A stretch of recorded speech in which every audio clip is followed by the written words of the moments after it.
De retour avec une nouvelle suite, et encore un film qui devient à présent une franchise. Nous allons parler de Monstre Academy, qui est vraiment pas un film qui m'avait laissé un bon souvenir de base, sympa mais sans plus. Et après l'avoir revu, c'est la même chose. J'avais pas forcément envie de voir ce genre d'histoire-là avec Bob et Sully. C'est des personnages déjà qui sont hyper attachants, qui font partie complètement de mon enfance. Je pense que si j'avais voulu voir un truc, j'aurais voulu voir un truc sur la suite et pas sur un préquel. Faut pas me faire dire ce que j'ai pas dit, le film est vraiment super sympa à voir mais il n'est pas non plus incroyable. On retrouve des personnages qu'on aime beaucoup, donc forcément ça nous aide à rentrer dedans. On a un peu de mal, je trouve, à rentrer dans le caractère qu'ils avaient à l'époque, et en même temps c'est pas mal, parce que ça permet de montrer que les gens changent avec le temps et qu'il y avait une sacrée évolution entre le début et quand on les a découverts dans Monstres et compagnie.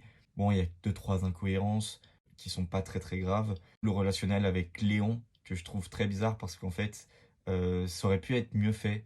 Euh, je trouve que le postulat de base de dire que c'était le compagnon de chambre de Bob, ça peut être intéressant, même si on n'a pas l'impression qu'il y a cette relation-là entre les deux dans Monstres et compagnie. Mais en fait, il tourne du tout au tout trop rapidement. Il devient un adversaire, voire même un peu méchant avec eux, euh, un peu trop facilement. C'est dommage parce qu'en fait, ça aurait pu être une bonne idée. C'est bourré de clins d'œil, on retrouve des personnages qu'on avait vus dans le premier film. Vraiment, c'est un film pour les passionnés et ça essaye de jouer sur la vague Toy Story 3 qui sortait 10 ans après Toy Story 2. Là, on essaye de faire la même chose. Et j'ai l'impression que ça marche pas aussi bien parce que le film n'a pas la même qualité en fait. Et ça joue forcément beaucoup. Par contre, on se rend compte à quel point ils ont évolué sur l'aspect technique, encore une fois, je le dis à chaque fois.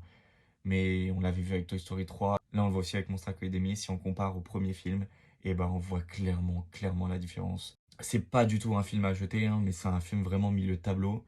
Il casse pas la baraque non plus. Un scénario qui est quand même osef, hein. On aurait pu vivre sans savoir comment Bob et Sully s'étaient rencontrés. C'était pas forcément une histoire qu'on voulait connaître. C'est sympa, ça importe un peu de l'or.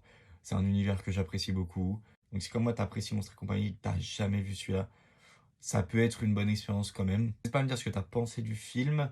Je reviens sur un film Pixar par jour durant toute la période de l'Avent. Si tu veux voir ça, tu peux me suivre. Tu peux également liker la vidéo si elle t'a plu.